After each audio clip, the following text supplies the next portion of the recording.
Yeah, good afternoon, participants. And we are sorry there was a little bit delay due to some technical hitches. So, we welcome all of you to this 27th Quality Cafe session on balance confirmation. And today we have with us our panelist, CA Biswaranjan Sutarji, CA Kaushik Patelji, and our moderator, CA Ankit Agarwalji. And shortly, we will be joined by our convener and deputy convener. Meanwhile, we can start the session. So, just to give you a brief of our speakers or panelists, CA Biswaranjanji is a fellow chartered accountant with advanced qualifications, including EPBA from IIM Calcutta, DISA, and has a certificate on IFRS and a certificate on BRSR. He is a regional council member of ICAI for 2025 to 29 and currently is serving as a convener of the and Taxation Committee, Indian Chamber of Commerce, Odisha. He has extensive experience in assurance, advisory, and technology adoption and IFRS implementation, having worked with a leading global professional services firm before becoming a partner in a reputed mid-sized CA firm. His work spans large corporates, PSUs, and new age companies, where he provides insights on financial reporting, valuations, and regulatory matters. He is actively associated with ICAI through multiple committees, including technical reviewer roles, expert groups, and co opted memberships, and has previously served as a chairman of ICAI Bhubaneswar. He is also a former special invitee to the SLCC and RBI Odisha, a committed educator and speaker. He regularly delivers lectures to corporates and academic institutions on regulatory frameworks, assurance, economics, valuations, and technology. His contributions are recognized both at the state and national levels. So we welcome you, Biswaranjan, sir. Thank you so much, Nidhi. Thank you. And second panelist, other panelist is Kaushik Patel, sir, who is an FCA and a practicing chartered accountant since 1976. His areas of specialization include audit and assurance, corporate laws, FEMA, FCRA, and business advisory and support services. He is a speaker and paper writer on various topics and has been taking sessions in RRCs, study circles, lecture meetings, and training programs. He was a part of the team for review of the World Bank finance projects in the areas of agriculture, education, health in the states of Maharashtra and Bihar. A co-opted member of ASB, AASB, and CLCG of ICAI, and the Financial Reporting Group member under FRRB. He was a director of the State Bank of Saurashtra. And the session will be moderated by CA Ankit Agarwalji, who is a fellow chartered accountant and is currently a principal partner in one of the CA firms, is in practice since 2011. He has several academic achievements to his credit and has scored in All India rank of 15 in CPT and an All India rank 3 in ICAI's BIRM course. And he has also topped state level examination in higher secondary. And Ankit ji has also an impressive record of national and regional quiz competitions, along with the top positions in debate and elocution contests.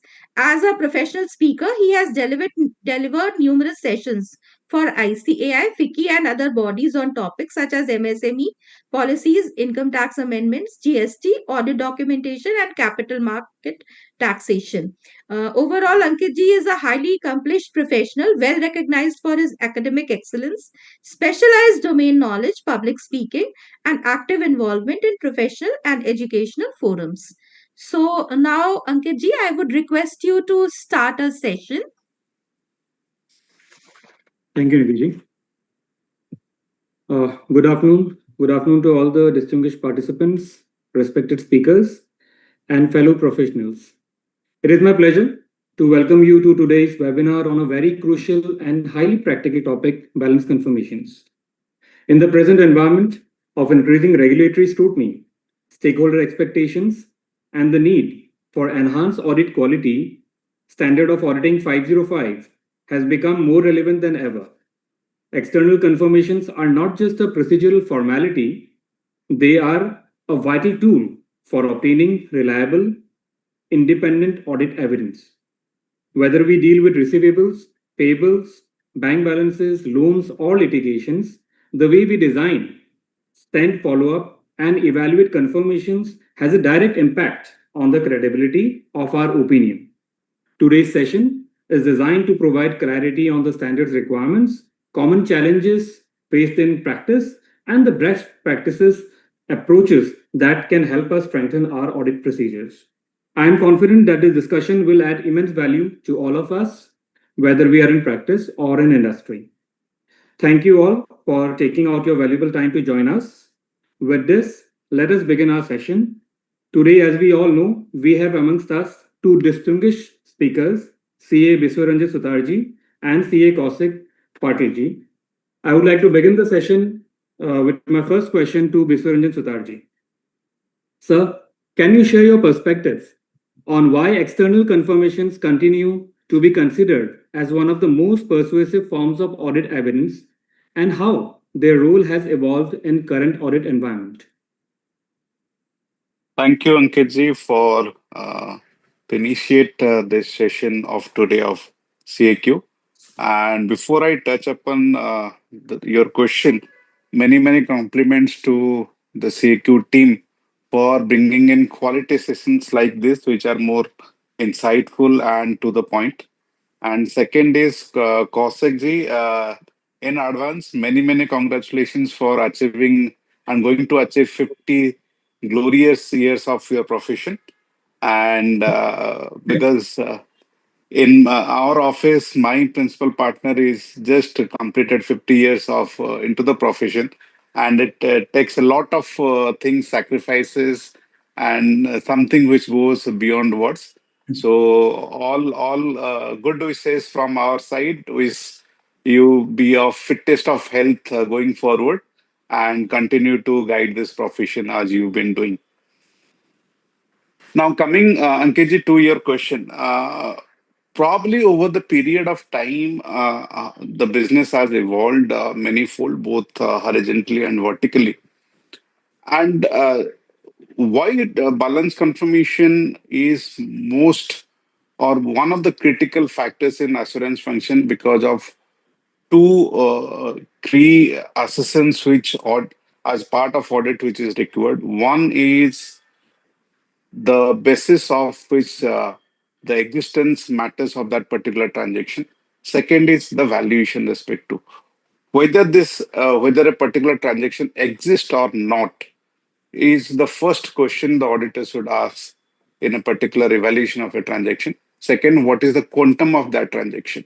And there cannot be a better method than the direct confirmation to confirm this absoluteness about these two critical assessments of audit.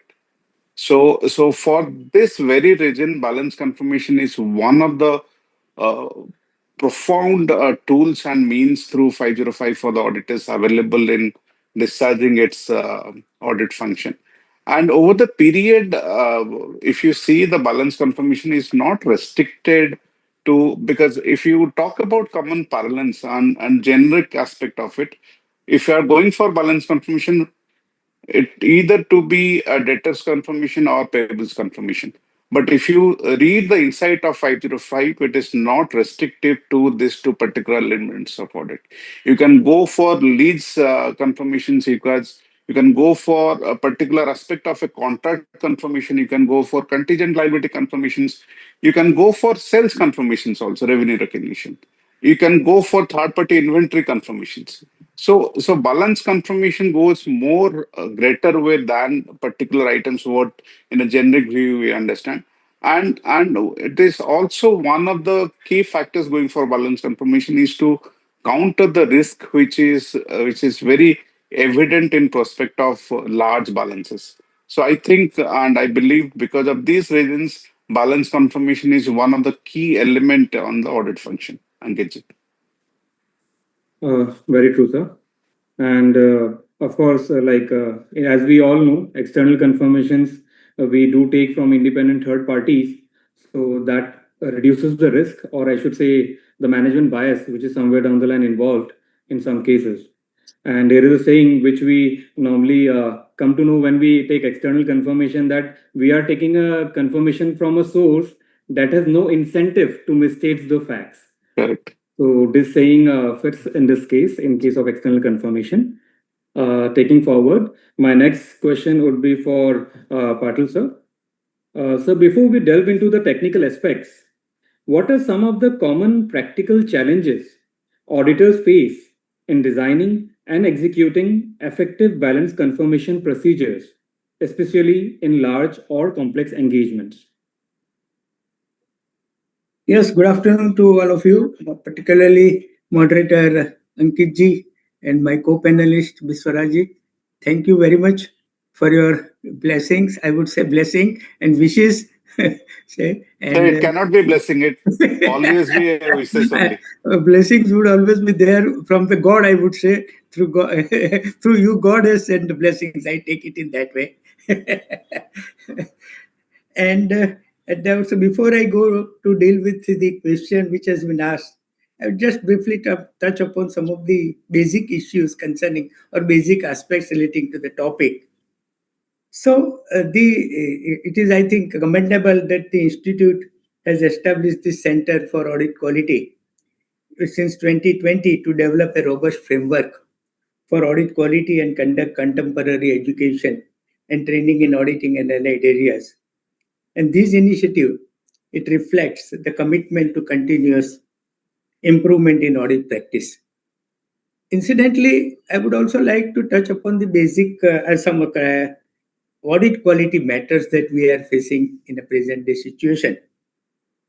Though independent audit exists to instill the confidence in the reliability of the financial information and financial statement, and maintaining the audit quality and enhancing is therefore very much essential to uphold the trust in the assurance provided by we as a chartered accountant.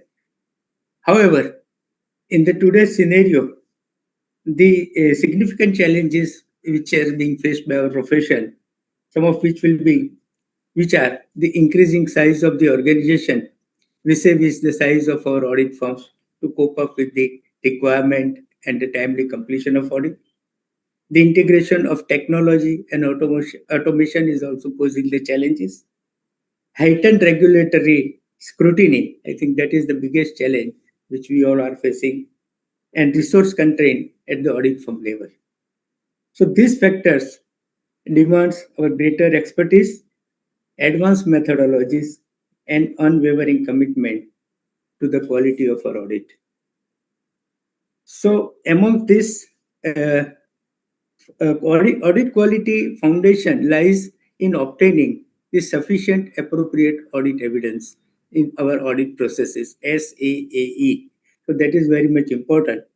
And balance confirmation is one of the process which helps the auditor in obtaining the sufficient appropriate audit evidence. As has been said, SF 505 external confirmation, it prescribes requirements for this procedure, and audit evidence is considered to be more reliable when it is obtained from from the sources outside the organization or outside the company. It is obtained directly by the auditor, and it exists in documentary form, that is paper, electronic, or any other medium. So this is the basic thing where on the basis of which the subject balance confirmation is to require to be discussed. That is what I believe. Coming specifically to the question which is being asked to me is about the practical challenges which are being faced in designing and executing the balance confirmation process by the auditor.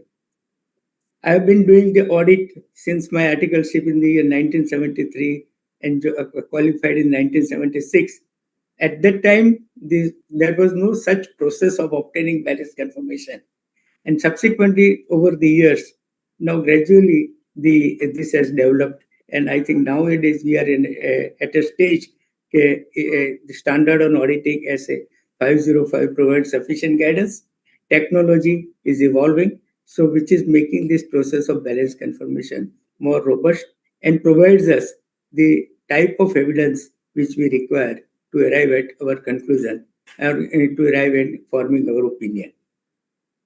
So far as challenges are concerned, I would divide into two categories of the organizations. Firm is small and medium enterprise. And of course, question is asked with reference to large enterprise or large assignments. So far as small and medium enterprises are concerned, the argument which is being put forward by the management is not to go for the confirmation process, and the reasons being given are that their accounts are not up to date. So in majority cases, the confirmation request balance as per confirmation request may not match the balance as per organization's record. There are chances of disputes with the parties in the transactions carried out by them, and litigation also will be there, so which will put the organization into some difficulty. So, and what the way out they are suggesting, and they said that you give us some list of the parties and we will get you the confirmation. This is the practical situation so far as small and medium enterprises are concerned. Coming to my experience of dealing with a large organization is concerned, challenge so far as designing the balance confirmation process is concerned. First challenge is the timing of obtaining the confirmation. Whether it should be obtained during the course of audit at any point of time during the year or at the year end. If the process, sometimes it so happens that when we are going for balance confirmation process, considering the year end balances, and more particularly in the case of listed entity, the time available is very short, because in 60 days time, the company has to complete the financial statement. And the response received, sending the confirmation, time taken in sending the confirmation, obtaining response, evaluating them, deriving conclusion, sometimes we find that it is very short and it does not serve the proper purpose which is required. So time constraint is the first limitation, I would say, or challenge. Second is the up-to-date balances. If we are going for obtaining the confirmation request on the basis of balances during the course of the year, it happens that the balances are not updated in our clients' accounts. Effect of credit notes are not given. Some transactions remain, some materials are received but not accounted for. And even we have seen in some of the client case, practical situation is that they are not giving correct credit. For example, in one of our client case, it was noticed that the GST, which is charged by the supplier on the invoice, is credited to a separate account. The reason is that they will credit the GST and make the payment thereof only when the other party makes the payment thereof, and then only they will give the credit and make the payment to GST. So when the confirmation is sent based on the balance in the party's account, it will not reflect the GST balance, GST amount balance. So there will be a discrepancy. So this is a challenge which is being faced for the confirmation sent during the course of audit balance. Complete information about the party to whom the balance confirmation are to be sent is not available on client record. That is the postal address or correct email address or name and designation of the person to whom the confirmations are to be sent. That is not available. So far as execution is concerned, major challenge is the response not received timely. That is the basic thing. I think in our country, this is the basic limitation, that still the customers and suppliers are not taking this balance confirmation as a very important aspect of their business. So non-receipt of the non-timely receipt or non-receipt or no inadequate response, that is the first challenge. More particularly when the customers are PSUs and government departments, they are not giving response to any confirmation. So our clients say in infrastructure project, or say one of the client is in media sector, and when their customers are government departments and public sector undertakings, generally client says that please don't send the confirmation, you will not get the response. And even if for the sake of sending the confirmation, we are sending it, they are not responding at all. So the challenge remains as to how to confirm the correctness of the amount lying in the client account in respect of such parties. Now another challenge which is being faced is the exception. When the confirmation response to the confirmation request is received and which says that the balance in their account is different than what has been conveyed in the confirmation request, then the difference is shown in the confirmation request. And we are asking the client to prepare a reconciliation statement and also the reason for such difference, and in respect of which the proper response is not received from the client. So ultimately, the challenge comes in all this scenario is about the deriving the conclusion based on the response received or not received, and then to how to deal with the situation in forming our opinion for the audit. Thank you, sir. Taking it forward, my next question would be for Bisuranjan, sir. Can you explain how an auditor ensures complete control over the external confirmation processes from selecting the information to be confirmed to sending out confirmation requests and performing necessary follow-ups? What are the tools available for carrying out balanced confirmation process which can be relied upon? Thank you, Ankit, and I appreciate your question on this. Kaushik ji has touched few things about this question also, but I'll be very brief while answering. See, balance confirmation being understood and appreciated being one of the critical aspects of audit process. The groundwork matters a lot, and five aspects which the auditor should keep in mind while doing this groundwork. First is to assess the financial statement itself and the transactions in the financial statements, be it at the GL level or the transaction level.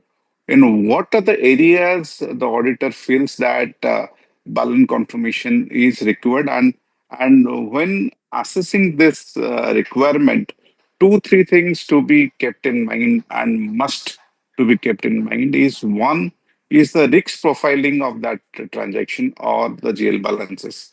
The higher the risk, it is better to go for a third party confirmation.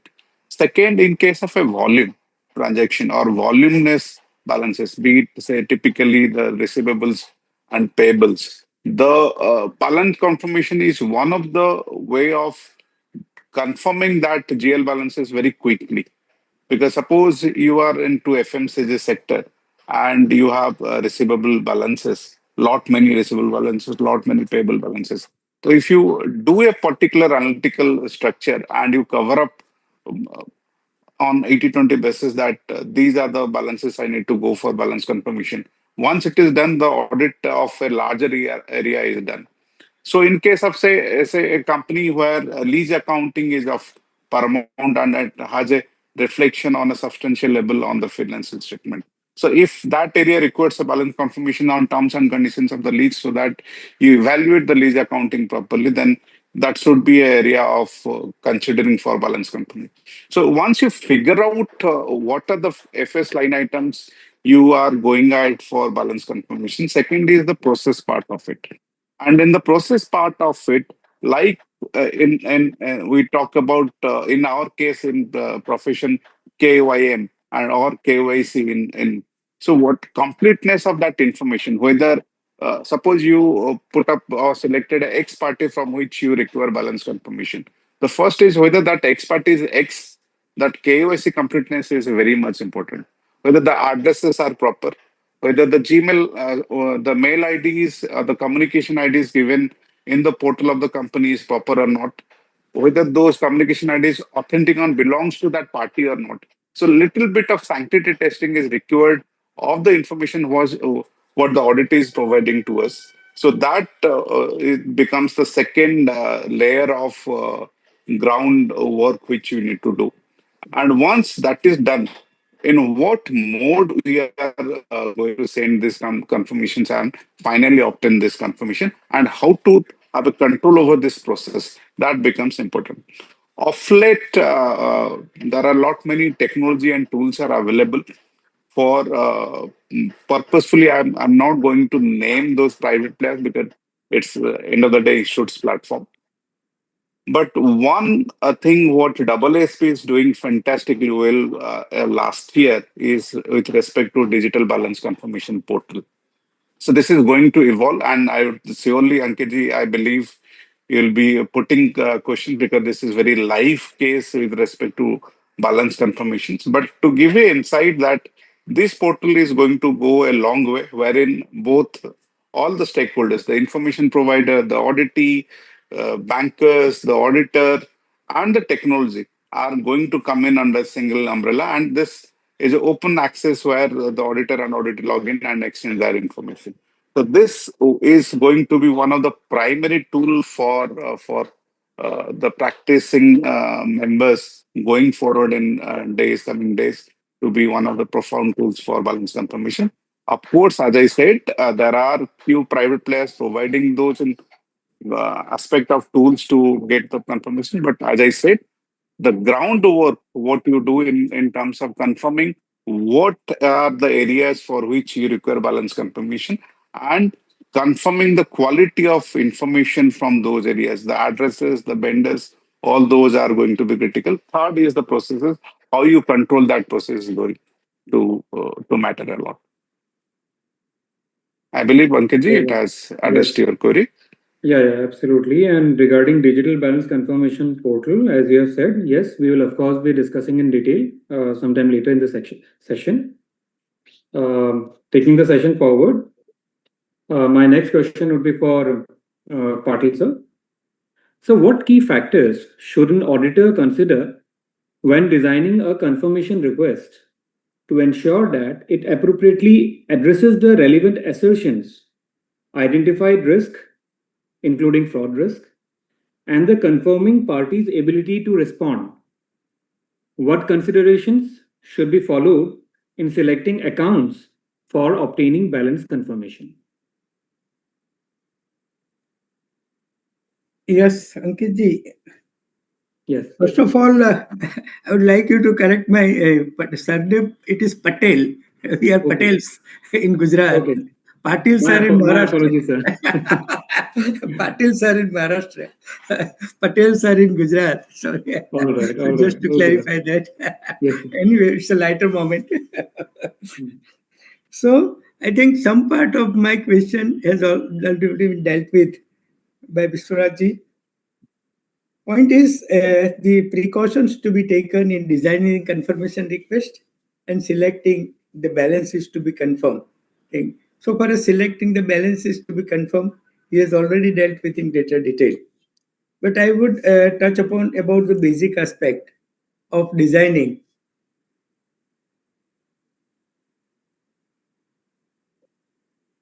the confirmation request. First is the information to be confirmed. That is the very important thing, and that has been covered. That is the account balance or the transactions with the party, or say, as has been said by him, with even in the terms of the agreement or some contract, what are the information that is required to be confirmed from the other party, and that has to be determined. Second is identifying the risk of material misstatement, including fraud risk factor, that needs to be determined at the time of designing the confirmation request. That is the balance outstanding for a longer period or amount not received within the credit period, not paid within the time allowed, etc. Third important aspect in designing the balance confirmation request is the layout and the presentation of the confirmation request. That is whether we want a positive confirmation or a negative confirmation, or more particularly in case of trade payable parties, client wants to send blank confirmation because he doesn't want to show that how much amount is due by him to the supplier. So that raises a number of issues for him. So in those cases, the blank confirmation requests are being raised. So that is the third aspect, that is layout and design. And also that should include the name of the person to whom it is to be sent, the period within which the confirmation request is required or response is required. That also I think should be mentioned in the confirmation request while it is being designed. The method of communication, how it is to be obtained, that is by post or by electronic mode or by any other medium, that needs to be decided at that point of time. Then management's authorization to obtain the balance confirmation is a process. It should be done with the authorization of the management. So it should be specifically covered in the balance confirmation request that as authorized by the management of the company, the confirmation request is being made by the auditor. And confirming parties may willing to respond to a confirmation request containing the management authorization only. And ability of the intended confirming party or to provide the requested information. That is, we want a complete statement of account to be confirmed, whether all the transactions during a particular period to be confirmed or a total aggregate balance is to be confirmed. That needs to be decided, looking to or considering the requesting party's ability to respond to confirmation. So far as selection of balances are concerned, I think that has been dealt with. Higher risk or high volume balances needs to be considered. Another aspect I would say is the materiality level. As an auditor, we have to decide that we are deciding the materiality level at the financial statement level and consequently at the transaction level also. So while sending the balance confirmation, deciding the balance confirmation process at that level, we have to consider the materiality level, and based on that, the number of party and the amount of balances to be confirmed needs to be considered. Another aspect I would say, just to add to what has been said, is parties with whom transactions have commenced during the year, newly introduced party during the year, either as a customer or as a supplier or vendor, that in those cases, the confirmation request should be made. So far as the balances in the party's account with whom there is a dispute or legal proceedings are initiated, normally the client suggests that they need not be sent because it would put their position would be jeopardized. So we'll have to take a call whether to send confirmation to such parties or not. So this is all about the process or precautions to be taken while designing the confirmation request and selecting the balances. Okay, sir. Just adding on to what Kaushik sir has just said, few more considerations which we may, as auditors, keep in mind while selecting accounts for balance confirmation. One may be the unusual transactions account. This is something which we should keep in mind. Just my perspective of the thing, which I would like to add. Again, there are like related party transactions which we normally see in the course of audit, which may happen to be inflated or deflated as the case may be. So as auditors, we keep that in mind when we draft balance confirmations. And another aspects are the long outstanding balances, which we of course take a confirmation before we finalize. And I believe there is another area which we should keep in mind is the internal control mechanism. How strong is the internal controls also helps us design the balance confirmation process. All right, taking things ahead, my next question would be for Vishwaranjan sir. How should an auditor address the risk of inaccurate or unreliable responses to positive confirmation, such as unverified replies? And what steps should be taken when confirmation responses are not received within a reasonable period of time? Got your question, Ankitji. Before putting up my response to this, little clarity required in terms of what kind of confirmation we are seeking from the party. Again, in general parlance, the people talk about positive, negative, open confirmation, closed confirmations, like Kaushikji in his deliberation mentioned about with respect to trade payables, we don't mention the amount, citing or thinking with a presumption that why should I confirm my balance in my books? Let the party confirm. But when you talk about 505 and stricter in terms of what kind of confirmations we are seeking, either it has to be positive or negative confirmation. Now, in areas where risk profiling is high, in areas where the volume of the transaction is high, definitely there is no choice for the auditor rather than going for the positive confirmation. Where other areas, the auditor can go for negative confirmation. Now, the idea is whether the response to these two type of confirmation is mandatory or not.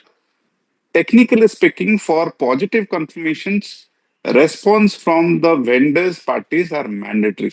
You expect a response from the party about your confirmation shoot out what you have done as part of the audit procedures. But with respect to negative confirmations, a response is not necessary. Where response is necessary, where there is a deviation. You are setting one fact and the vendor says, no, that fact is different either in quantity or quality. Then, if the vendor or the other part, the third party, puts your response back, then you conquer that response and corroborate with further information and you go for it. So, answering to your question in the first part of whether there are what I should do in a situation where I'm not getting a response. So, be clear on whether you are getting a non-response towards your negative confirmation or positive confirmation. So if a larger, and typically in an audit, the larger size of confirmations are in the nature of negative confirmations. So in case of negative confirmations, even if you are not getting a response, does not mean that you have not got any response to your confirmation profiling. So that answers the first part of the first query. And with respect to positive confirmations, where you are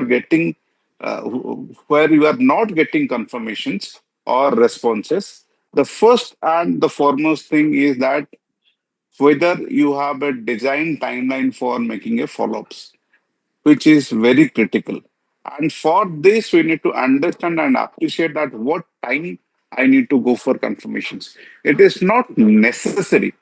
I repeat, it is not necessary. I only go for year-end confirmations. In large companies, wherever my audits are quarter specifics, or because if you see nowadays, every company are racing with timelines that I need to close my books by April, by May.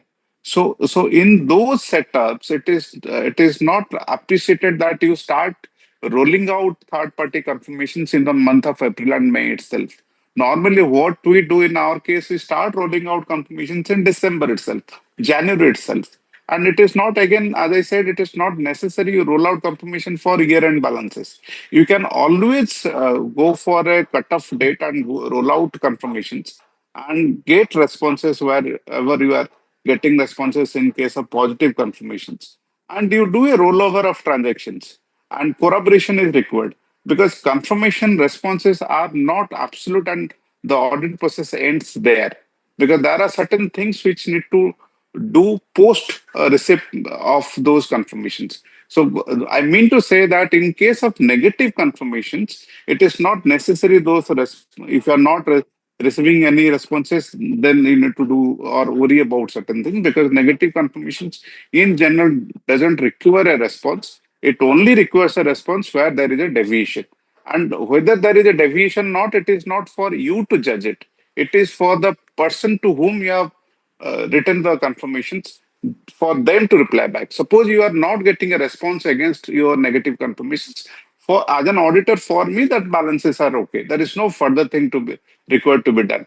But in case of positive confirmation, if you are not getting a response, then beyond follow-ups, then you need to go for alternate procedures. Suppose there is a large receivable balance and you have gone for a positive confirmation and the person has not replied back. So you need to see that as part of the alternate procedures, whether those recoveries have been done are part of your subsequent event testing. So if the recoveries have done subsequently, then that suffices your audit process and that concludes the audit process also.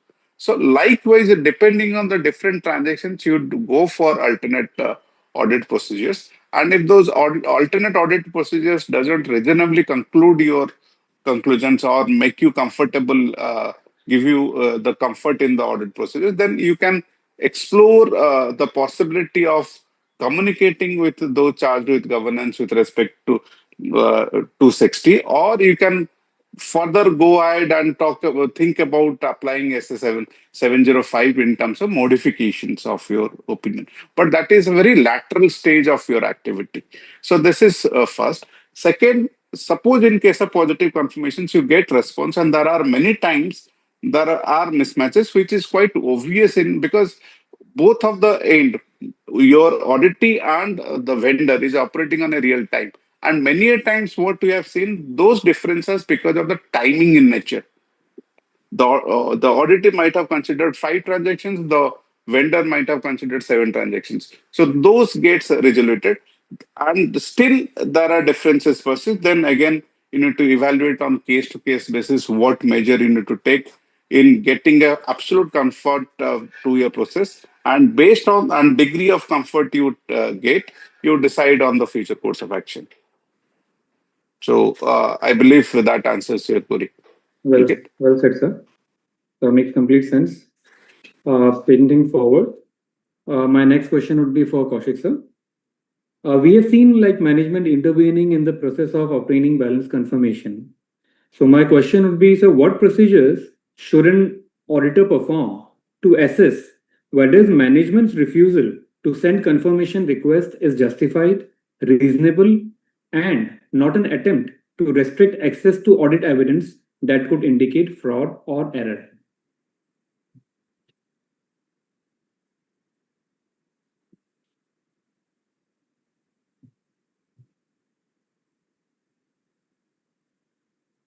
So you're not audible, sir? So I think the question or the scenario which is being to be considered is somewhat difficult for the auditor to consider whether the refusal by the management is reasonable and justified and is not an attempt to restrict the access to audit evidence, because it will require great professional expertise, I would say, and professional judgment on the part of the auditor to consider the management request as reasonable and justified.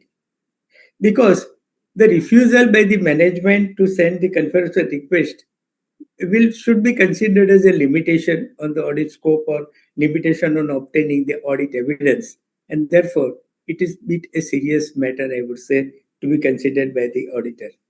So what the auditor should do in such a scenario: first, to inquire with the management about the reasons for the refusal and seek the audit evidence as to their validity and reasonableness.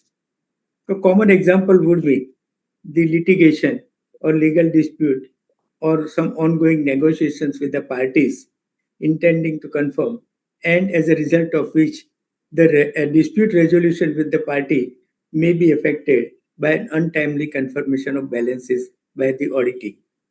These are the situations, but it cannot be in all the cases. So question is, management's refusal not to send the confirmation request in all the cases will be very difficult, and it, on the contrary, it will be an indicative of the area to restrict the auditor's access when there's a possibility of fraud or error. So auditor has to be very careful in even after obtaining the reasons and justification of the management to evaluate whether to accept such a justification from the management or not. If it is so for any reason, or an auditor having satisfied that no, the reasoning given by the management are justifiable and the balance confirmation request should not be sent, then I think first thing would be to document it properly, because it will be, have to be justified by him in case of his internal quality review also, and subsequently in the peer review. So that is the first thing that we'll have to build. So far as the process is concerned, then he should follow the alternate audit procedure. That is, in case of account receivable, the examining the subsequent receipt of cash or shipping document or sales during in the period and time. So far as accounts payable are concerned, the alternative procedure would include the subsequent payment to the parties, or correspondence with the third parties, or goods received note, etc. So this will be the process the auditor should follow when he accepts the management refusal as reasonable and justifiable. Thank you, sir. Taking this question further ahead, my next question would be for Biswajit sir. Like we have understood, we need to follow the alternate audit procedure. So can you further add on to it, like besides receivables and payables, what sir have explained? Can you, sir, further add some more clarity to the matter, sir? See, in a situation where the client or the management is not cooperating with the auditor or insisting not to get into third party confirmation in a particular line of item, the first red flag goes to me is there any fraud? So I need to evaluate that situation with respect to SA 240. Second, as I said at the beginning of to probably to the first question what you have put to before the panel is third party confirmations are not restrictive only to confirmation with respect to receivables and payables. I'll give you two classic examples. Over the period with evolvement of technology, now lot many organizations are outsourcing their key elements of their financial activity. So here comes a term called service organizations. So if I put you in a very layman's view, not going into very technical side of it, so any activity which is being done by a third party and that activity has a reflection in your financial statement, then that process and the activity is supposed to be done by the service organizations. Now, being an auditor, you need to get confirmation about that service organization and comfort on the activity done by the service organization, because the risk profiling of third party confirmation is with respect to existence and value. And when you talk about existence and value, the internal control becomes primary. So with respect to service organization confirmation, there are two standards with respect to this is 402 service organizations and the corresponding reporting on the service organization is 3402. So you need to get a confirmation from the service organization through 3402 because the confirmation process is totally different. Second is suppose normally I have seen where your revenue is working on a cost plus model, and sometimes there is the base contract available with the management, but over the period the terms of the contract gets developed, and many a times those terms of the contract are not written specifically. There are certain unwritten, uncommunicated structure, though it is accepted by both the parties. So in such situations, if when you trying to confirm the revenue aspect of it, when and you go for a confirmation from the party about those terms which are not written black and gray, then in those cases, normally the management comes in that these are price sensitive matters. You don't go for a confirmation. So in that case, the first, as I said, the red flag is with respect to fraud evaluation, whether there is a fraud potential capacity of going for a fraud or not. If that is not, then certainly I'll go for alternate process, and those alternative procedures will vary in both in degree and the way I am going to do it with respect to that particular transactions. So it all depends on case to case basis. But normally management puts rigidity where it is price sensitive. Otherwise, I have not come across a situation where management said, "No, I am not going to cooperate in terms of third party confirmation." Well, sir. Now coming to a situation where the management has refused the auditor to send confirmation request. This question goes to Kaushik, sir. If the management refuses to allow the auditor to send confirmation request and the auditor concludes that the refusal is unreasonable and further sufficient appropriate audit evidence cannot be obtained through alternate procedures, then as an auditor, what action or response should be taken? Yes. So this is in quite contrast to the earlier question posed to me. An earlier situation when management request for refusal was to be considered as justifiable. Now, in this case, total refusal on the part of the management to send a balance confirmation request and conclusion of the auditor that it is unreasonable. And the situation is that even sufficient appropriate audit evidence is not available to the auditor to confirm the existence and valuation of the financial assets item, more particularly trade receivable, trade payable, etc. So, the position of the auditor in this case will first, as has been said, is to red flag about the existence of the fraud situation. So, SA 240 will have to be considered whether a refusal is such and evidences are not being provided, whether there is any situation of fraud SA 240 and the action to be taken to be considered in the light of provision of SA 240. Another process to be followed by the auditor would be to communicate to the person, those charged with the governance, that is members of the audit committee, or if it is not their audit committee, then at the board of directors level about the situation. And when this is the sufficiency of the audit evidence is not there, the only alternative available to the auditor is to modify his audit opinion in accordance with the SA 705 situation. Well said, sir. Now, the next question would be for Vishwaranjan, sir. What indicators should alert an auditor to potential doubts about the reliability of a confirmation response?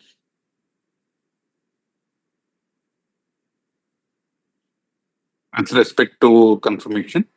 Yeah, the confirmations which we obtain, there may be situations where we as auditors may not want to rely on those confirmation, considering the potential doubts which we have. It may be regarding the sources, it may be regarding the routing it through some maybe the confirmations are routed through our clients. There may be such situations. So can you, sir, please give your insight on that, sir?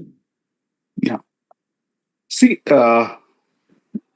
why we are going for third-party confirmations? I'm again going back to the basic of it. It is the independent and independence of the process. So while getting the confirmation, if my process, the forward the process of sending confirmation is independent of the client and or the auditee, I do expect a response from those third parties directly to me, not routed through the auditee. The moment it is routed through the auditee, it loses the character of being independent. That is the first indicator that your third party confirmations are not proper. Second, we are living in a digital era and you receive confirmations through mail. So when you receive confirmations through mail, suppose for example you have sought a confirmation from a company and you very well know that that company does have a domain, and the mail from which you have received the confirmations are a ordinary mail, say from Yahoo or Gmail. It is not from the mail domain mail of that company. That becomes an indicator that that confirmation is not independent. Third is suppose the vendor or the third party has sent a confirmation instead of directly to you, it has put a communication to the client and the client forwards it to you. So in those cases, the attachment goes missing. That could be a possibility. So it again goes back to the first situation. In no situation you make your auditee or the client be the via media for collecting those confirmation. Yes, at the point of first communicator, your client might go ahead and asking the confirmation or could be a reference point. But in no case the client could be this would be the via media for getting the confirmation. It has to be direct because the independent is the only thing which needs to be ensured in third party confirmation. Then only it is going to properly work it out, and then only you are going to get the absolute comfort in terms of those particular transactions. Fourth is with respect to the content of those information. Suppose you have received a response, be it negative or positive, but there is a huge mismatch between the content, what you intended to get, and what actually you got. If that mismatch is very wide, then there could be a trigger point or indicator that it is not from the right source. So these are few aspects of indicators where you can evaluate a situation that these confirmations are not from independent sources, and these confirmations lack the characteristics of being independent. Just taking this question forward, like we have just discussed regarding the indicators of a potential doubt, which raises a doubt regarding the reliability of a confirmation response. So the question would be for Kaushik sir. When an auditor identifies doubts about the reliability of a confirmation response, what further audit procedures should be performed to resolve these doubts? Yes. I think the situation where the reliability of the confirmation request or confirmation response should be considered by the auditor. Various situation has been elaborated by Vishwaraj sir. So I would not go into detail of that. One more dimension to it can be the even confirmation received from a third party source. I think in some of the countries or some of the cases, there is a service available is of the audit support service, where the company outsources services to provide the required data and information to the auditor to any third party, and which provides the required data to the auditor. So possibility of in such a situation would be the confirmation is received from a third party who is providing service to the company to support its audit process. So in such a situation, the auditor will have to consider that whether the reliability should be made or not, because there is a risk that the response may not be from this proper source, or the respondent is whether is authorized or not, and the integrity of the transmission might have been compromised. So this is also another dimension or a situation of our non-reliability of the conversion request received. The point to be considered is how to resolve the doubt about the reliability of the information to be used as an audit evidence. The SF 500 requires the auditor to determine whether to modify or add audit procedure in such a scenario or not. So auditor may choose to verify the source and the content of the response to the confirmation request by contacting the party directly. For example, say what Mr. Ranjanji said, that the confirmation response is received by the client and then submitted to the auditor. So in this case, to resolve the doubt about that, the auditor should call the party directly whether he has sent the confirmation to the client or not. If there is a situation that confirmation is received directly because of the incorrect address, there is a possibility that, as has been said, that client incorrect address in the sense that not from client domain, from any other source, then auditor may request the confirming party to send again the confirmation request directly to him from his mail ID. So this process should be followed by the auditor when he has doubt about the reliability of the confirmation request. Just taking the question forward, sir. My next question would be again for you. So where a confirmation, say, has not been received, especially I would like to listen the answer in case of banks. Like where a confirmation has not been received, in case of banks, sir, what alternate audit procedures should an auditor perform to obtain reliable evidence, as I said, especially in case of banks? And how should such non-response influence the auditor's assessment of the risk of material misstatement, sir?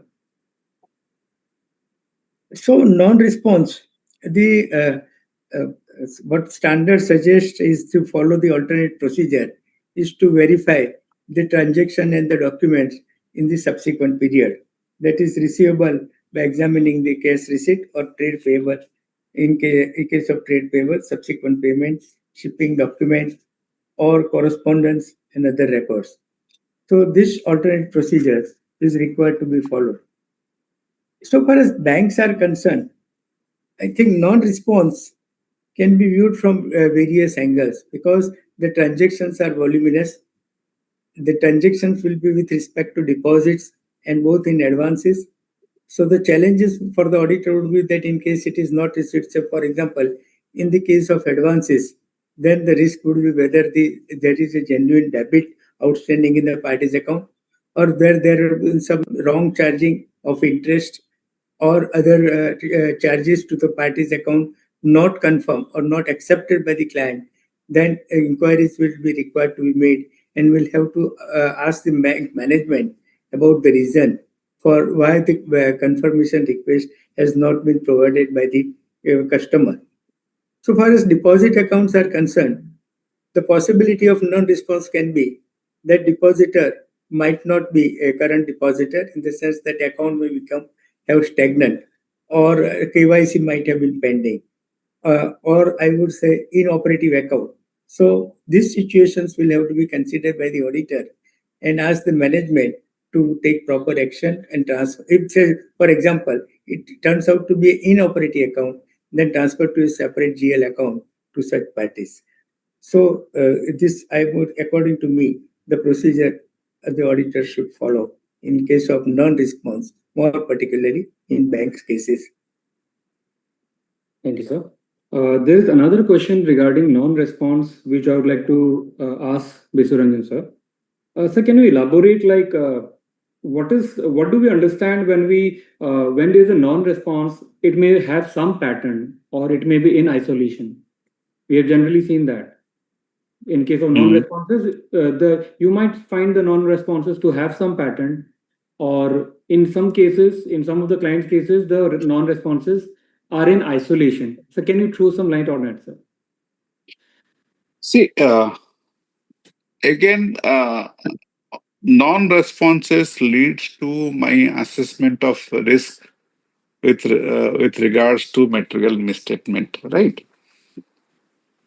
So non-responses, there could be two situations. Non-responses, there is trajectory with respect to every year you are continuing client you are doing, and every year that party is not giving you confirmations. Second is the area in which, or the larger bucket of GL balances you are doing. I'll give you one example with respect to say inventories held with third parties. There are companies those who have multiple stores, but those stores are not of their own, and those third parties manage those stores. So here, with respect to on responses, there could be a potential area of material misstatement because inventory being a critical element of that financial statement. So what the auditor can do is that make a system of getting independent audit reports of stock taking from against those third party uh, inventories instead of getting a confirmation from that third party itself. Second is the auditor on test check basis and obviously can figure out on what are the modalities of that test check basis to do witness year-end stock taking, even if those inventories are with the third parties at the year-end. So this could be one of the alternate procedures and works very well with respect to inventories with third parties. Second is to avoid on responses because you need to understand what are the reasons for non-responses. And again, you need to go to the drawing board and understand the basic of it because audit evolves around NT, nature, timing, and extent. So, with respect to concurrent transactions and with respect to regular transactions, non-responses are not that critical compared to those transactions which are not concurrent to the company and still you are not getting the response. Those becomes Critical.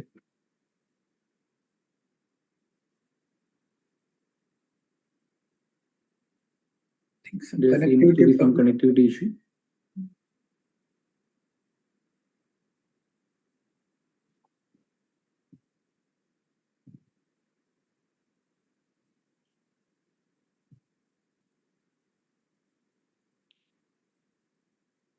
Nidhi, can you connect to Biswaranjan ji? I'm trying. I'm trying.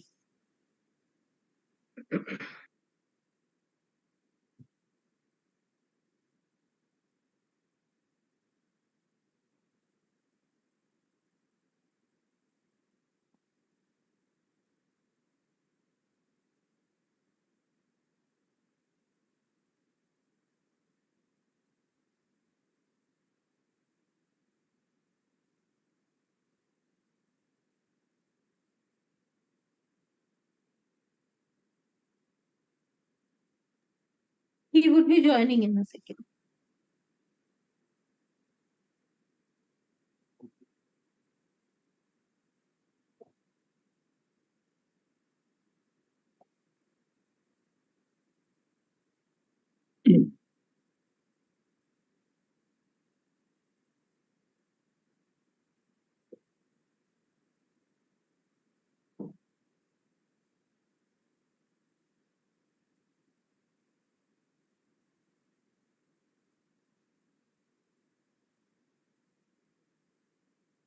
Wherever there is technology, technical hiccups are part of it. We all can't help it actually. There are both advantages and True, disadvantages, no? true, true, true, very true. Some attendees who have joined through Zoom link, I would request them to. I have posted a link in the chat box. Kindly join through that. That would enable us to grant CP hours because all of your membership number is not being reflected over here.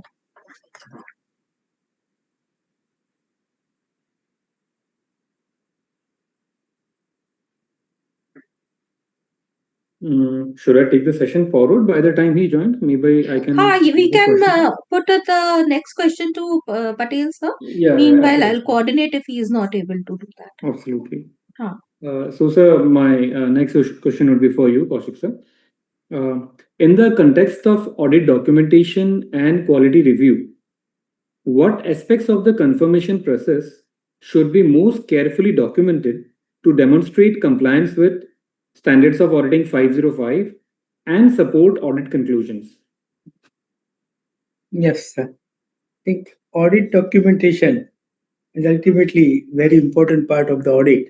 And it is said that if there is no documentation, and it can be concluded that no audit is done. So we have to understand that.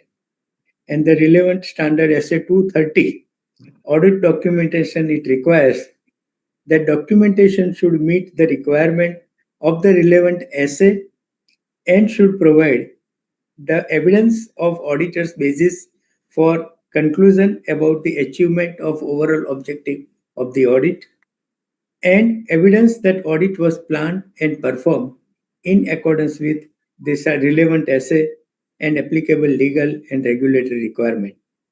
So considering these two important aspects, the auditor should prepare the documentation in the context of compliance of SA 505 and support of the audit conclusion.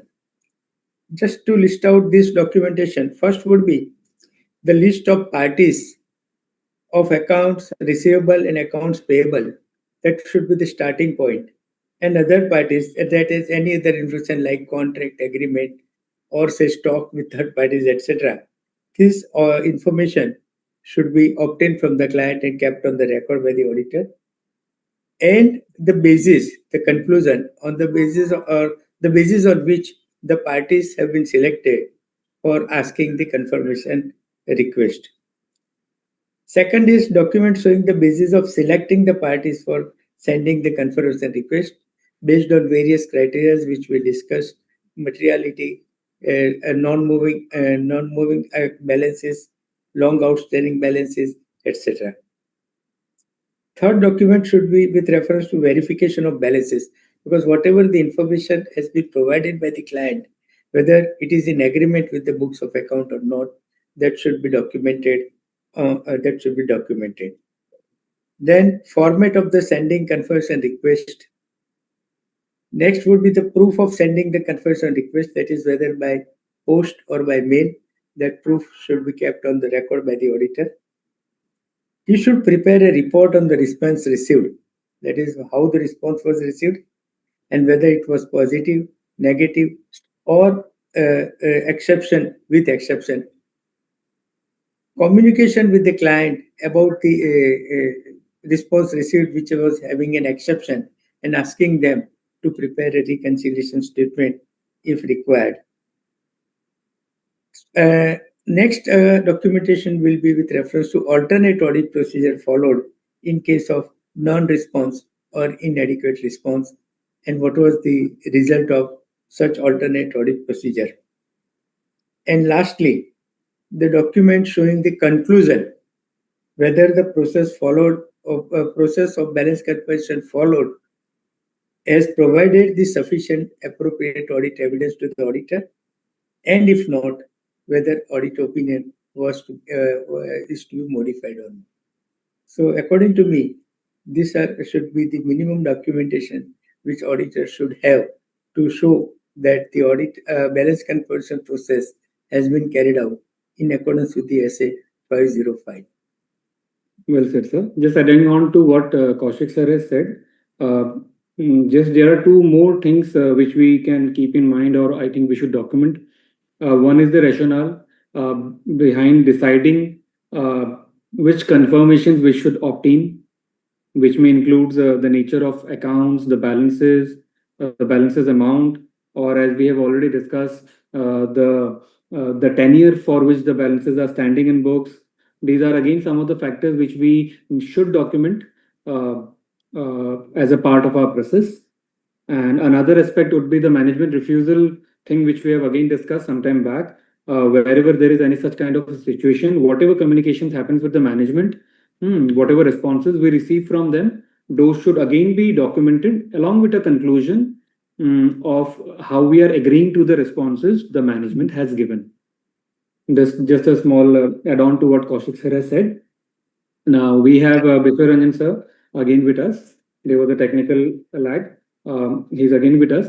Sir, can we continue with your answer, sir? Yes, I lost in between. If you can put up the question I was again. just asking you, like sir, we have seen in audits the non-responses appear to have some kind of pattern, which gives an indication of a fraud or some kind of management, trying to manipulate those. So and in case of non-response where it's isolated, it looks genuine. So, sir, like, can you share any sir real life situation which you may have confronted? See, as I said, non-responses are not necessarily a red flag itself. You have to understand that whether those non-responses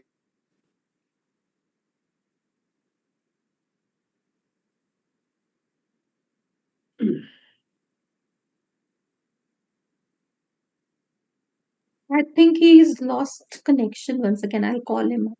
Yes, please. Yeah.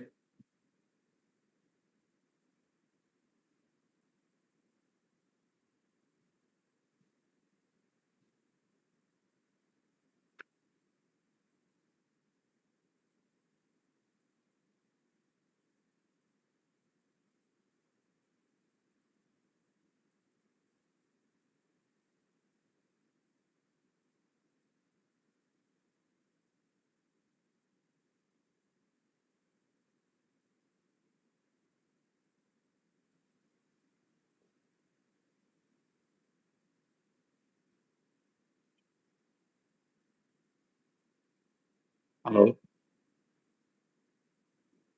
Hello. Yeah, you are audible, sir. Yeah, and the net is little patchy. Now, with respect to confirmations, you need to think about it in terms of what is my nature, timing, and extent to which I have gone for confirmations. If I'm not getting a response for an item which is not concurrent or recurring in nature, then that becomes a very red flag area for me to look into. But if I'm not getting a response against an item which is very concurrent and recurring, then that is not that degree of red flag for me. So it all depends on case to case basis, wherein I'm getting a response or not response. Again, in case I'm not getting non-response, obviously I don't have any other option than going for alternate procedures. All right. There was a we had some time back discussed about negative confirmations. You have already elaborated on that. Just one more aspect which we would like to understand from you. Basically, under what circumstances can an auditor rely solely on negative confirmation request as a substantive procedure? The answer is no, strict, because negative confirmations are very limited in nature because it all starts with the risk profiling of that general balances or FS balances. Prima facie or the first guard, we should not go ahead with negative confirmation across the board unless few criterias are met. And otherwise, we should go always for positive confirmations. Now, what are those criterias wherein we need to go for negative confirmation? And in against those criterias, all the criterias has to be met. It is not that I need to choose pick that out of 4, 5 criterias, 4 criterias are met and 2 criterias are met, 2 criteria are not met. Let's go ahead with negative confirmations. While going for negative confirmation, you need to ensure that all 5 criterias are met. First is with respect to risks of material misstatement. Your degree of assessment has to be very low. With respect to balances where yourself you are assessing the risks of material misstatement could be high, in those areas you should not go for negative confirmations. So the first criteria is wherein your risk of material misstatement is low. That could be an area where you need to go for negative confirmation. Second, once you identified these are the areas where the risk of material misstatement is low, evaluate in respect to controls the management is having. If in those areas the controls are very good from the management side, then that could be an area where you can go for negative confirmation. Third is the homogeneous population. Homogeneous population means large number of population with low impact. For example, the company is into a kind of business where it is pro to receive lot many security deposits. Might be 50,000 vendors have kept security deposits with the company, but the amount of individual line item is very low. So if that is the situation, then you can go for negative confirmation. Fourth is low exception rate. There is a history that wherein I have gone for negative confirmations against these areas previously. I have not received many exception confirmations earlier. So if that degree is very minimal, then you can think of going for negative confirmations. But putting and summarizing in layman's point of view and in a nutshell, that on the first side, you should not go for negative confirmations unless and otherwise you fulfill all these areas and ticked. Then you can go for negative confirmations. Otherwise, negative confirmations cannot be the only solo model for getting third party confirmations. Very well said, sir. Like as you have said, just to summarize, these all factors should be kept in mind and all should be all the conditions are applicable at a time for us to decide whether we go for negative confirmations or not. Correct. The next question would be again for you, sir. In recent times, we have been listening about digital balance confirmation portal. Mhm. So it's a newly launched portal called the Digital Balance Confirmation Portal. Can you please help our viewers understand what is Digital Balance Confirmation Portal and what is the intent behind bringing this portal? As I said, there are many private players prior to this, those who are helping auditors in their assurance functions to help them to manage this process, because digital confirmations, the larger the company, it is very voluminous work. And this requires constant control over the process of rolling out this confirmation, prior rolling out this confirmation, identification of parties or the areas wherein you require confirmation, and then follow up, then everything. So, lot many documentation goes into this process. And the second critical factor, which is very important in this third party confirmation, is the independent of the vendor and independence of the process. That is all about which defines a third party confirmation in its absolute term. So over the period, Institute thought of, and Institute in collaboration with IBA and NESL, they come up with this portal, Digital Balance Confirmation Portal, with PSP Alliance, which is handling this portal, and basically wherein all the ecosystem partners are joined hands together. So, be it the auditor, auditee, the technology partner, all the banks, all come on board so that it becomes one unified platform where the auditor can seek confirmations about the auditee, and auditee also logged in and registered with this platform, allowing the auditor to fetch information about the vendors.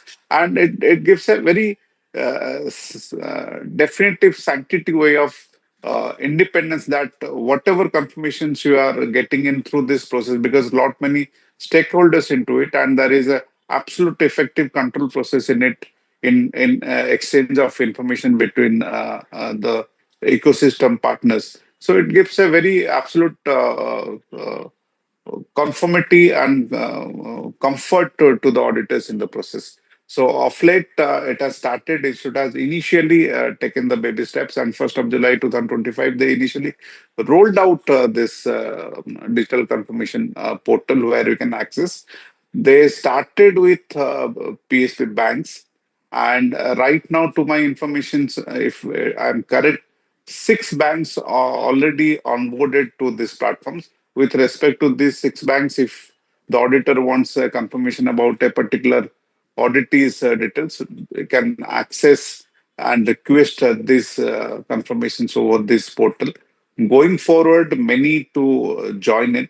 And since it is being supported by the IBA, Bankers Association, and supported by the government ecosystem, it is going to go forward. And once the government side of agencies come in, say PSUs come in, then the private parties will definitely join this platform. And in terms of third party confirmation, this portal is going to go a very long way. But right now, it has just started taking baby steps. The maturity of this portal will take few years to down the line, so that we truly get the benefit of this portal. Indeed, this platform will play an instrumental role because I think with the use of this portal, we are completely removing the manual intervention here, and it's an 100% secure platform where no one can, tamper any of the documents that are available, and we have a audit trail, a complete trail of whatever communications has happened over the portal. So indeed, it is going to be a very instrumental thing. My next question would be for Kaushik sir. During audit, sir, if clients provide us with bank statements or any other document for confirming balance, then what is the exact use of this portal which has been launched by ICAI, sir? Sorry, can you just repeat the question? If the In client audits, the clients provide us bank statements and other documents for confirming balance. So what is the real use of having this portal? Portal, this new portal you are asking. The portal, sir, the digital balance confirmation portal. When client provide, I think that a client can go to the portal and confirm the genuinity of the bank statement, because I have actually not gone through the portal, so I am not in a position to just respond immediately. All right, sir. I think I'll pitch in, Ankitji. See, I'll give you one example to appreciate what this portal is going to help out in a very larger aspect of it. Suppose, for example, the client has given you the bank statement, and nowadays the bank statement also covers the FD portion of it. Suppose the client has given you, so these are the FDs are with this bank, and this is the year-end balance of it. Whether I should conclude at that point of time, because the answer is no. There could be a situation those FDs are lien marked. If those FDs are lien marked, both the disclosure and reporting goes for a change, both in terms of cash and equivalent and your cash flow statement, everything will go for a change. Same time, it is not necessary that the client is having only exposure with respect to current account or cash credit or fixed deposits. It could be there could be a situation of non-fund based activity with that particular banker. There could be LCs, there could be bank guarantees, there could be certain developments. So this portal will give you the 360-degree transaction detailing in one go. But if you are taking bank statements from the client directly, even if you sit before the client, with the client before the system, and you take bank statement on your own and download, that is not a complete information in terms of third-party confirmations of transactions and all transactions with that particular respective bank. Only a statement will confirm that particular activity with that bank. But there could be 11 different activities I'll be doing with that particular bank. As I said, there could be different situations, LCs, BCs, 4-5 loans. There could be earmarked, lien FDs, free FDs, all those informations. So with this portal, in one go, you get the complete picture in your fingertips, and you go ahead with appropriate disclosures, which is fair. Basically, this portals, besides giving us bank balance confirmation, we can also opt in confirmations regarding fixed deposits, all the loan accounts, overdraft, cash credits. In fact, sir, if I'm not wrong, please correct me. The documents of title which are held with the banks, that can also Yes, be verified. yes, everything. So it gives, it's as you have said, it gives us a 360-degree view of whatever transactions our clients are having with the bank. All right. So I would like to ask the next question to Kaushik sir. Sir, can only statutory auditors use this portal, or is this available for other engagements that we undertake as chartered accountants? I think confirmation process will be required for any assignment also. For example, as an internal auditor, if I want to confirm, you are talking about portal. Yes, sir. Yes, sir. What you're talking is absolutely correct, sir. So this is, I think it is basically with reference to the confirmation of balances with the banks only. Is it the Biswarauji? Because I have not gone through, so I am in doubt how it can be used by the for other process. Right now, as I said, 6 are Banks have joined. but the future outlook of this portal to onboard all the stakeholders, not only banks, even the private players to this, it becomes platform for all kind of third-party confirmations. So this portal is not only for statutory auditors. So anybody into assurance function can use this portal for obtaining third-party confirmations. But right now, only with respect to the 6 banks, you can that is the get point. That is what I could make out from what has been said by you. Yes. So Ankit, I think in that case, still I think time will come when we will be able to use the portal for other purposes. But this portal has a very wider utility with its scope. Very true.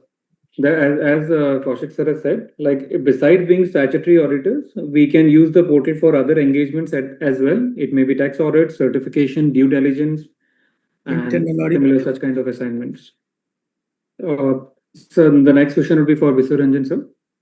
What control exists to ensure that only the correct auditor can obtain the confirmation and no unauthorized person gets the same, sir?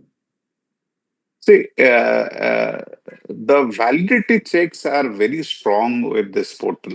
So the moment I log into this portal, this one login works for many confirmations. So I need to log in through my MRN and farm registration number first. And that is which is very unique, and there is no doubt about its genuinity as per se.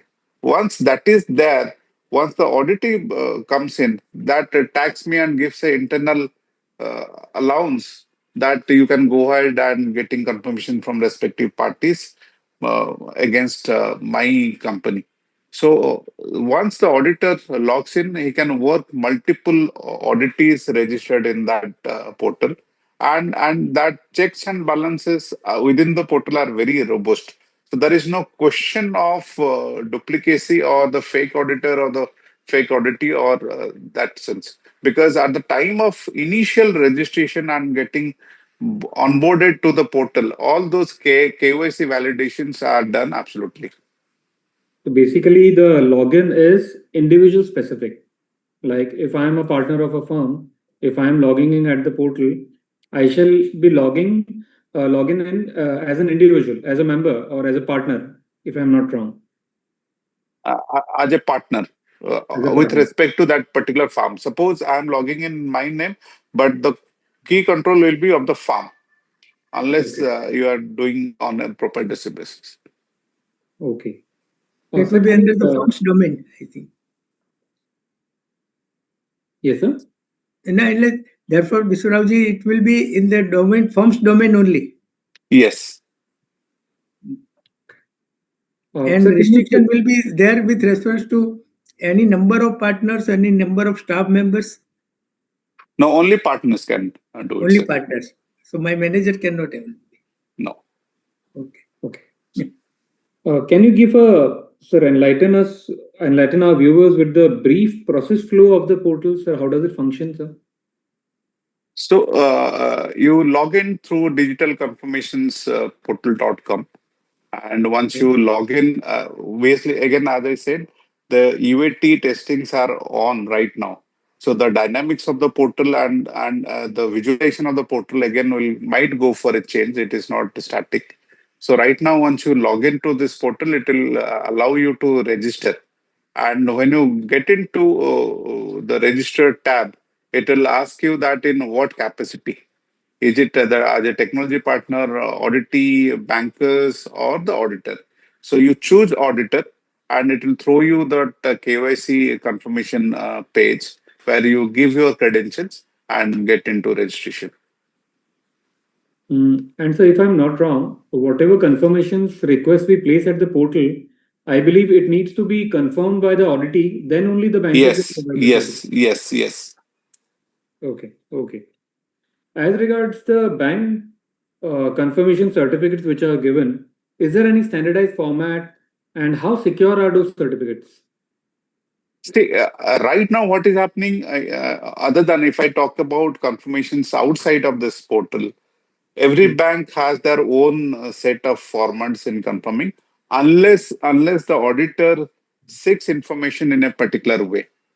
Again, there are deviations. Even if the auditor has sought information in a particular way, it differs. The bank has response some issue. differs from bank to bank.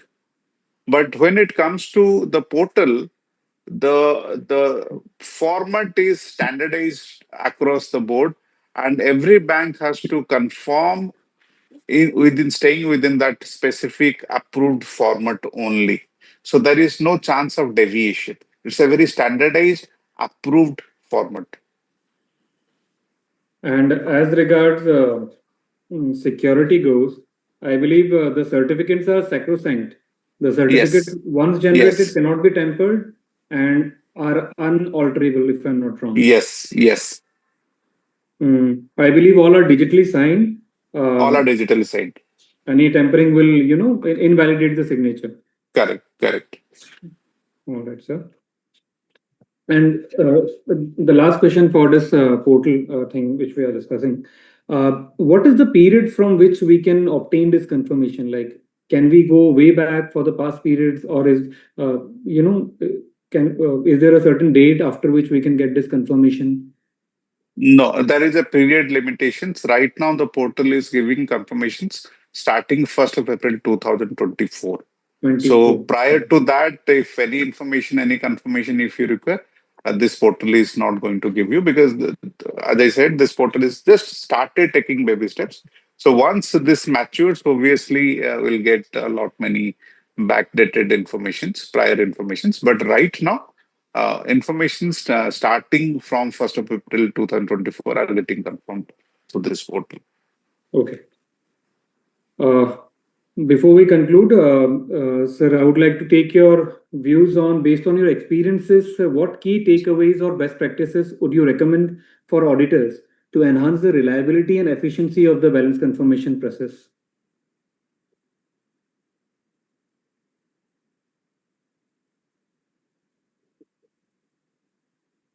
Ankit, you are putting into me or to Kaushik? Yes, sir, it's to you, sir. Okay. See, again, I go back to the drawing board. Many a times we have neglected this balance confirmation procedures because that we are not getting enough responses, and we think that it is a kind of just a formality. But I'll put this very straight and forward that this is not a formality, it's a very key element of the audit process. And to make sure that this balance confirmation works uh, right way for you, make sure that your aggregation of your risk profiling is absolute so that you can decide on against what size of balances you are going for positive confirmations and what size of balances you are going for negative confirmations. Once you decide that, then figure out the nature of transactions so that you plan out your nature, time, and extent of this sending balance confirmations. So those who are very recurring, standardized, you can think of sending, rolling out balance confirmations very early. Those who are not recurring, you can think of sending balance confirmations closer to the reporting period. And once it is done, then the processes of making sure that the process is independent of everything and client does not come in between is becomes critical. Yes, there are sometimes balance confirmations are routed through the client, but the moment it gets routed, the independence of it has gone. You always rely on the alternate audit procedures. And while relying, taking forward the substantive testing part of it, that this is not going to be and possessiveness of that particular GL balances so that you draw your conclusions and form your opinion accordingly. Well said, sir. I think, Ankit, just to add to what Mr. Raoji said, yes, sir. we have advised our client to have their own process of obtaining the balance confirmation at any point of time during the year. So that will be an additional evidence we can get, because ultimately it is the client responsibility to see that the financial statement exhibit true and value. So if it will be a better practice if we advise our client to start their own process, because some of the software, their feature of sending the confirmation balance confirmation to the vendors and customers, and if clients start that process, that will also help the auditor. That is why, sir, we always say better are the internal controls. Yes, better will be the audit procedures and better yes, will be control on exactly. the financials. And of course, like the mechanism which we choose for getting the confirmations, again, is very important. Like the more secure the communication channels are, the more better response or faithful response, I should say, we get. So possibility of non-response or exceptions can be reduced to a significant extent. That will, of course, that is of course a part and parcel of the process, sir. Yes. Now the last question, sir, for you. Looking ahead, how do we see technology such as automated confirmation platforms or secure digital communication shaping the future of external confirmation procedures and audit? I think should we discuss it now, Ankit? Because already the technology has come and institute has already started the process. So that should help us in improving our audit process for balance confirmation. So only thing, the challenges which we need to consider is about the data privacy and security risk, reliability of the electronic response, some regulatory compliance. One more risk I would say see is about the compliance of the local laws, such as now we have Digital Personal Data Protection Act, DP Act. So in the use of technology, how are we going to ensure the compliance of such law? I think that is an area we need to consider and discuss, because otherwise all relevant controls and etc. will be taken place. And of course, technology is definitely going to help us in the years to come, considering the volume, size, complexity of the client's businesses and the time limit within which we are required to complete our audit process. Well said, sir. In fact, with the digital platforms coming in, is the secure mode with which we are communicating has definitely come in. The communication channels are encrypted, normally end to end, which of course gives a secure communication mode to us. But this Data Privacy Act, how are we going to ensure or comply? Will it come in our way? Very important aspects which we as auditors need to keep in mind, because somewhere down the line under this act, the data which we are obtaining from the clients and which we are holding, we are very much vulnerable to the legal provisions covered under the act. I think maybe we can think of another session on this topic, digital data protection, keeping in mind. Of course, ma'am and the seniors will take that into consideration before deciding on that.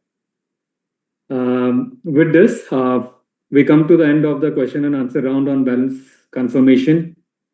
Thank you very much to all the participants and our esteemed speaker for an insightful and enriching session on balance confirmations.